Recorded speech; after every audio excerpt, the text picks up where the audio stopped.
सर्वांना सप्रेम जय भीम. नमो बुद्धाय. धम्मसंहिता यूट्यूब चॅनलमध्ये आपणा सर्वांचं स्वागत. प्रबोधन पर्वाविषयी 2 शब्द. डॉक्टर बाबासाहेब आंबेडकर लिखित द बुद्धा अँड हिज धम्मा या ग्रंथाचे प्रबोधन पर्व सुरू आहे. डॉक्टर आंबेडकर पुनरुज्जीवित धम्माच्या विकासासाठी धम्मसंहिता या शीर्षकांतर्गत बौद्ध आचारसंहिता निर्माण करण्यासाठी आम्ही गेली 40 वर्ष निरंतर कार्यरत आहोत. बौद्ध अनुयायांनी या कार्याला सहकार्य करावे ही विनंती करून आजच्या विषयाला प्रारंभ करतो. आजच्या 29व्या भागाचा विषय सिद्धार्थाचे कपिलवस्तूवरून राजगृहाकडे प्रयाण हा आहे. या विषयाचे स्पष्टीकरण असे की ते बुद्धा अँड हिज धम्मा या ग्रंथाच्या पहिल्या खंडाच्या पहिल्या भागातील सिद्धार्थाच्या जन्मापासून परिव्रजेपर्यंतची माहिती असणाऱ्या 21 प्रकरणांचा अभ्यास आपण आत्तापर्यंत केलेला आहे. इथपर्यंत सिद्धार्थाने परिव्रजा घेऊन देशत्याग व गृहत्याग केलेला असल्याची माहिती पूर्ण होते. त्यानंतर सिद्धार्थाच्या गृहत्यागाचे खरे कारण कोणते याचेही स्पष्टीकरण केले आहे. आता आपण द बुद्धा अँड हिज धम्मा या ग्रंथाच्या पहिल्या खंडाच्या दुसऱ्या भागातील पहिले प्रकरण सिद्धार्थाचे कपिलवस्तूहून राजगृहाकडे प्रयाण हे आहे आणि याचीच आपण माहिती घेणार आहोत. बाबासाहेबांनी या प्रकरणाची माहिती एकूण 13 आकड्यात दिली आहे. परिव्रजेनंतर सिद्धार्थ कपिलवस्तू नगरी सोडून राजगृहाकडे जाण्याचा निर्णय का घेतो आणि राजगृहापर्यंतचा तो प्रवास कसा करतो याची माहिती या प्रकरणात बाबासाहेबांनी दिली आहे. ती माहिती आणि तिचे स्पष्टीकरण आपण या भागात करणार आहोत. धम्मबंधू भगिनींना विनंती आहे की आपण आपल्या पवित्र धम्मग्रंथातील माहितीचे स्पष्टीकरण ऐकत व पाहत आहात तेव्हा हे स्पष्टीकरण शांतपणे लक्ष देऊन ऐकावे व पाहावे. संदर्भ: महाराष्ट्र शासन ग्रंथ प्रकाशन समितीचे तत्कालीन सचिव वसंत मूनद्वारा खंड 11च्या पुरवणी पुस्तिकेत बुद्ध आणि त्यांचा धम्म या ग्रंथातील संदर्भाचा तक्ता दिलेला आहे. त्यामध्ये सिद्धार्थाचे कपिलवस्तूहून राजगृहाकडे प्रयाण याची माहिती बाबासाहेबांनी कुठून घेतली त्याचा संदर्भ व स्पष्टीकरण दिले आहे. 11व्या खंडाच्या या पुरवणी पुस्तिकेनुसार सिद्धार्थाचे कपिलवस्तूहून राजगृहाकडे प्रयाण या प्रकरणातील संदर्भ अश्वघोषाचे बुद्धचरित्र या ग्रंथातील सर्ग 10 मधील श्लोक नंबर 1, 3 ते 6 व 8. तिसरा संदर्भ डॉक्टर धर्मानंद कोसंबी यांचे नाटक यामधला ॲक्ट 4 सुरुवाती 1 ची आणि पृष्ठ 46 आहे. सिद्धार्थाने कपिलवस्तू ते राजगृह या प्रवासात ज्या 3 आश्रमात मुक्काम केला त्याची माहितीही ललित विस्तार ग्रंथातून घेतली असल्याचे नमूद केले आहे. या संदर्भाद्वारे बाबासाहेबांनी या प्रकरणाची माहिती दिलेली आहे. सिद्धार्थाचे कपिलवस्तूहून राजगृहाकडे प्रयाण एवढ्याच मर्यादित विषयाचा अभ्यास या भागात केला आहे याची प्रेक्षकांनी दखल घ्यावी. सिद्धार्थाचे कपिलवस्तूहून राजगृहाकडे प्रयाण या प्रकरणाची माहिती पुढील प्रमाणे: 1. कपिलवस्तू सोडल्यावर मगध देशाची राजधानी राजगृह येथे जाण्याचा सिद्धार्थ गौतमाने विचार केला. राजा बिंबिसार तेथे राज्य करीत होता. मोठमोठे तत्वज्ञानी विचारवंत यांनी राजगृह हे आपले मुख्य निवासस्थान बनवले होते. हा विचार मनात ठेवून गंगेच्या वेगवान प्रवाहाची तमा न बाळगता तो तिचे पात्र ओलांडून पलीकडे गेला. वाटेत तो प्रथम साकी नावाच्या एका ब्राह्मण योगिनीच्या आश्रमात थांबला. नंतर तो पुढे पद्मा नावाच्या दुसऱ्या एका ब्राह्मण योगिनीच्या आश्रमात गेला आणि मग रैवत नावाच्या ब्राह्मण ऋषीच्या आश्रमात जाऊन राहिला. त्या सर्वांनी त्याचे आदरातिथ्य केले. त्याचे आकर्षक व्यक्तिमत्व, उदात्त वागणूक आणि इतर सर्व पुरुषांना मागे टाकणारे त्याचे विलोभनीय सौंदर्य पाहिल्यावर त्या प्रदेशातील लोक त्याने अंगावर संन्याशाचे कपडे घातलेले पाहून आश्चर्य करू लागले. त्याला पाहिल्यावर दुसरीकडे जात असलेला मनुष्य निश्चल उभा राही, तर उभा असलेला मनुष्य त्याच्या मागोमाग चालू लागे. सावकाश आणि गंभीरपणे चालत असलेला धावू लागे, तर बसलेला मनुष्य एकदम उठूनच उभा राही. काही लोक त्याला दोन्ही हातांनी वंदन करीत, तर काही पूज्य बुद्धीने मस्तक नमवून त्याला अभिवादन करत काही जण प्रेमळ शब्दांनी त्याला संबोधित, कोणीही मनुष्य त्याला अभिवादन केल्याखेरीज जात नसे. ज्यांनी रंगीबेरंगी कपडे घातले होते अशा लोकांना त्याला पाहून लाज वाटेल त्या विषयावर गप्पा मारणारे लोक गप्प होत. त्याला पाहिल्यावर कुणाच्याही मनात वाईट विचार येत नसत. त्याच्या भुवया, त्याचा भाल प्रदेश, त्याचे मुख, त्याचे शरीर, त्याचे पाय, त्याचे हात किंवा त्याच्या चालण्याची ढब यापैकी त्याच्या कोणत्याही भागाकडे एखाद्याची नजर गेली की त्या क्षणीच त्याची दृष्टी तेथे खिळून राहील. दीर्घ आणि खडतर प्रवास केल्यानंतर 5 टेकड्यांनी वेढलेल्या पर्वतराजींनी रक्षिलेल्या व सुशोभित केलेल्या आणि मंगल व पवित्र अशा स्थळांनी पुनीत झालेल्या राजगृह नगरीत गौतम येऊन पोहोचला. राजगृहास आल्यावर पांडव टेकडीच्या पायथ्याशी एक जागा त्याने निवडली व तेथे तात्पुरती वस्ती करण्यासाठी एक लहानशी पर्णकुटी त्याने तयार केली. राजगृहापासून कपिलवस्तू पायवाटेने जवळजवळ 400 मैल अंतरावर आहे. हा सगळा दीर्घ प्रवास गौतमाने पायीच केला. ही माहिती डॉक्टर बाबासाहेब आंबेडकरांनी या प्रकरणात दिलेली आहे. या माहितीचा गोषवारा अथवा संक्षिप्त पार्श्वभूमी किंवा स्पष्टीकरण आपण पाहूया. प्रथम, प्राचीन काळात जी 16 जनपदे होती त्यामध्ये मगध साम्राज्य मोठे होते.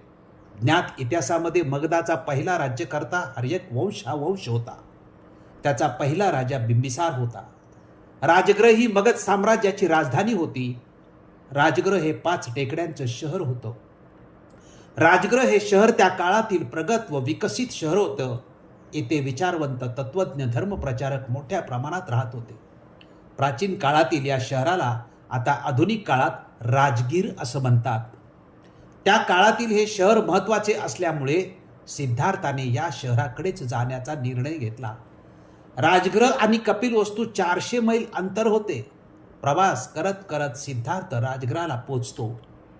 इतिहासातील माहितीनुसार सम्राट अजातशत्रूचे उत्तराधिकारी उदयीन यांनी आपल्या राजधानीला पाटलीपुत्र येथे स्थानांतरित केले.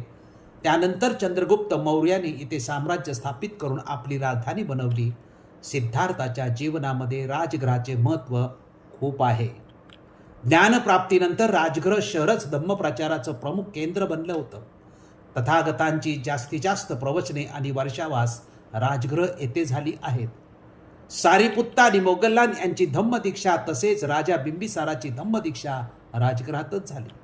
धम्मदीक्षेनंतर जेतवन दान, जीवकाची धम्मदीक्षा, बुद्धानंतर प्रथम धम्मसंगीती हे राजगृहातच. बुद्ध परंपरेतील व बुद्धाच्या जीवन प्रवासातील हे प्रमुख शहर आहे. बुद्ध, धम्म व बौद्ध संस्कृतीचा वारसा सांगणारे व प्रेरणा देणारे हे शहर होते. बुद्ध धम्म परंपरा, बौद्ध संस्कृतीचा वारसा सांगणारे, धम्मक्रांतीची प्रेरणा देणाऱ्या बौद्ध परंपरेतील शहराचे नाव डॉक्टर बाबासाहेब आंबेडकरांनी आपल्या निवासस्थानाला दिले होते. आता आपण डॉक्टर बाबासाहेब आंबेडकरांनी या प्रकरणात जी माहिती दिली आहे त्याचे स्पष्टीकरण करण्याचा प्रयत्न करूया. स्पष्टीकरणाचे मुद्दे पुढील प्रमाणे आहेत. 1. सिद्धार्थाने राजगृह निवडण्याचे कारण. 2. कपिलवस्तू ते राजगृह प्रवासातील मुक्काम. 3. सिद्धार्थाच्या व्यक्तिमत्वाबाबत लोकभावना. 4. सिद्धार्थाचे शरीर अवयव आकर्षक. आणि 5. राजगृह प्रवेश व निवास. व 6. 400 मैल पायी प्रवास. या मुद्द्यांच्या आधारे आपण सिद्धार्थाचा कपिलवस्तू ते राजगृह या प्रवासाचे स्पष्टीकरण करणार आहोत. स्पष्टीकरणाचा पहिला मुद्दा, सिद्धार्थाने राजगृह निवडण्याचे कारण हा आहे. आणि याचे स्पष्टीकरण असे की सिद्धार्थाने कपिलवस्तू नगरी सोडली. त्यानंतर सेवक छन्ना आणि कंटक घोडा यांचा निरोप घेतल्यानंतर सिद्धार्थाने प्रथम राजगृह शहराकडे जाण्याचा निर्णय घेतला. सिद्धार्थाने राजगृह या शहराचीच निवड का केली याचे स्पष्टीकरण सिद्धार्थाने स्वतःच दिले आहे. आणि ते म्हणजे, राजगृह शहर हे मगध देशाच्या राजधानीचे शहर होते. राजा बिंबिसार तेथे राज्य करीत होता. ते शहर विकसित आणि समृद्ध होते. अतिशय महत्त्वाचे कारण म्हणजे त्या काळी मोठमोठे तत्वज्ञ आणि विचारवंत यांनी राजगृह हे आपले मुख्य निवासस्थान बनवले होते. सिद्धार्थाने या सर्व गोष्टींचा विचार मनात ठेवून राजगृहाकडे जाण्याचा निर्णय घेतला आणि गंगेच्या वेगवान प्रवाहाची तमा न बाळगता तो तिचे पात्र ओलांडून पलीकडे गेला आणि राजगृहाच्या दिशेने त्याने प्रवासाला सुरुवात केली. स्पष्टीकरणाचा दुसरा मुद्दा कपिलवस्तू ते राजगृह प्रवासातील मुक्काम हा आहे आणि याचे स्पष्टीकरण असे की सिद्धार्थाने कपिलवस्तू ते राजगृह या प्रवासात ज्या ठिकाणी मुक्काम केला त्याचे संदर्भ अथवा माहिती ही ललित विस्तार या बुद्ध चरित्राच्या ग्रंथात वर्णित केली आहे. सिद्धार्थाने 3 ठिकाणी मुक्काम केल्याची माहिती बाबासाहेबांनी या प्रकरणात दिलेली आहे. पहिला मुक्काम साकी नावाच्या आश्रमात, दुसरा मुक्काम पद्मा नावाच्या आश्रमात आणि तिसरा मुक्काम रैवत ऋषीच्या आश्रमात केला होता. या तिन्ही आश्रमात सिद्धार्थाचे चांगल्या प्रकारे आदरातिथ्य केले गेले. या तिन्ही आश्रमातील मुक्कामाच्या दरम्यान काही चर्चा झाल्याची माहितीचे संदर्भ मात्र उपलब्ध नाहीत किंवा मिळत नाही. स्पष्टीकरणाचा तिसरा मुद्दा सिद्धार्थाच्या व्यक्तिमत्वाबाबत लोकभावना हा आहे आणि याचे स्पष्टीकरण असे की सिद्धार्थाला जे लोक पाहत त्यांची अवस्था नेमकी कशी व्हायची याचे सुंदर वर्णन बाबासाहेब आंबेडकरांनी केले आहे. या वर्णनावरून हे लक्षात येते की ज्ञानप्राप्तीपूर्वीच वयाच्या 29व्या वर्षी सिद्धार्थाचे व्यक्तिमत्व खूप आकर्षक होते. सिद्धार्थाला पाहताच लोकांच्या भावना काय व्हायच्या या बाबतीत बाबासाहेब लिहितात की त्याचे आकर्षक व्यक्तिमत्व, उदात्त वागणूक आणि इतर सर्व पुरुषांना मागे टाकणारे त्याचे विलोभनीय सौंदर्य पाहिल्यावर त्या प्रदेशातील लोक त्याने अंगावर संन्याशाचे कपडे घातलेले पाहून आश्चर्य करू लागतात. त्याला पाहिल्यावर दुसरीकडे जात असलेला मनुष्य निश्चल उभा राही तर उभा असलेला मनुष्य त्याच्या मागोमाग चालू लागे. सावकाश आणि गंभीरपणे चालत असलेला धावू लागे तर बसलेला मनुष्य एकदम उठून उभा राही. काही लोक त्याला दोन्ही हाताने वंदन करत तर काही पूज्य बुद्धीने मस्तक नमवून त्याला अभिवादन करत, काही जण प्रेमळ शब्दांनी त्याला संबोधित. कोणीही मनुष्य त्याला अभिवादन केल्यास खेरीज पुढे जात नसे. ज्यांनी रंगीबेरंगी कपडे घातले होते अशा लोकांना त्याला पाहून लाज वाटेल त्या विषयावर गप्पा मारणारे लोक होत. त्याला पाहिल्यावर कुणाच्याही मनात वाईट विचार येत नसत. ज्ञानप्राप्तीपूर्वी सिद्धार्थाचे व्यक्तिमत्व लोकांना आकर्षित करीत होते हे यावरून स्पष्ट होते. स्पष्टीकरणाचा चौथा मुद्दा सिद्धार्थाच्या शरीराचे अवयव आकर्षक हा आहे आणि याचे स्पष्टीकरण असे की सिद्धार्थाचे व्यक्तिमत्व आकर्षक होते त्याचप्रमाणे त्याच्या शरीराचा प्रत्येक अवयव एवढा आकर्षक होता की पाहता क्षणी नजर खिळून राहत होती. याबद्दल बाबासाहेब आंबेडकर लिहितात की त्याच्या भुवया, त्याचा भाल प्रदेश, त्याचे मुख, त्याचे शरीर, हात, पाय किंवा त्याची चालण्याची ढब यापैकी त्याच्या कोणत्याही भागाकडे एखाद्याची नजर गेली की त्या क्षणीच त्याची दृष्टी तेथे खिळून राहील. स्पष्टीकरणाचा पाचवा मुद्दा राजगृहात प्रवेश व निवास हा आहे आणि याचे स्पष्टीकरण असे की समृद्ध आणि विकसित असलेल्या राजगृह या मगधाच्या राजधानीत पोहोचण्यापूर्वी सिद्धार्थाने खडतर प्रवास केला होता. शहरात तो प्रवेश करून निवासस्थान निवडतो याची माहिती डॉक्टर बाबासाहेब आंबेडकरांनी दिलेली आहे. बाबासाहेब आंबेडकर लिहितात की दीर्घ आणि खडतर प्रवास केल्यानंतर 5 टेकड्यांनी वेढलेल्या पर्वतराजींनी रक्षिलेल्या व सुशोभित केलेल्या आणि मंगल व पवित्र अशा तळांनी पुनीत झालेल्या राजगृह नगरीत गौतम येऊन पोहोचला. राजगृहास आल्यावर एका टेकडीच्या पायथ्याशी एक जागा त्याने निवडली व तेथे तात्पुरती वस्ती करण्यासाठी एक लहानशी पर्णकुटी त्याने तयार केली व तिथेच तो राहू लागला. स्पष्टीकरणाचा 6वा मुद्दा राजगृह प्रवेश व निवास हा आहे आणि याचे स्पष्टीकरण असे की कपिलवस्तू ते राजगृह हा सिद्धार्थाचा दीर्घ व खडतर प्रवास होता, कारण हा प्रवास संपूर्ण त्याने पायी केला होता. राजगृहापासून कपिलवस्तू पायवाटेने जवळजवळ 400 मैलाचं अंतर होतं. सारांश: सिद्धार्थाचे कपिलवस्तूहून राजगृहाकडे प्रयाण या प्रकरणातील मुद्द्यांचा अभ्यास केल्यानंतर हे स्पष्ट होते की राजगृह हे शहर त्या काळी समृद्ध व विकसित होते. ती मगध राज्याची राजधानी होती. तसेच मोठमोठ्या विद्वानांनी येथे निवासस्थान बनवले होते. हा सर्व विचार करून सिद्धार्थ राजगृहाकडे प्रयाण करतो. पुढे हेच शहर सिद्धार्थाच्या वर्षावासाचे व बौद्ध धम्माच्या प्रचाराचे प्रमुख शहर बनते. आपण सिद्धार्थाचे कपिलवस्तूहून राजगृहाकडे प्रयाण या प्रकरणाचे विवेचन शांतपणे लक्षपूर्वक ऐकले व पाहिले त्याबद्दल आपणा सर्वांचे मनपूर्वक आभार मानतो. आपण हा व्हिडिओ जास्तीत जास्त लोकांपर्यंत पाठवून ग्रंथ प्रबोधनाच्या पर्वाला यशस्वी करण्यासाठी सहकार्य करावे ही विनंती. धन्यवाद. जय भीम, जय अशोक, जय बुद्ध, जय भारत.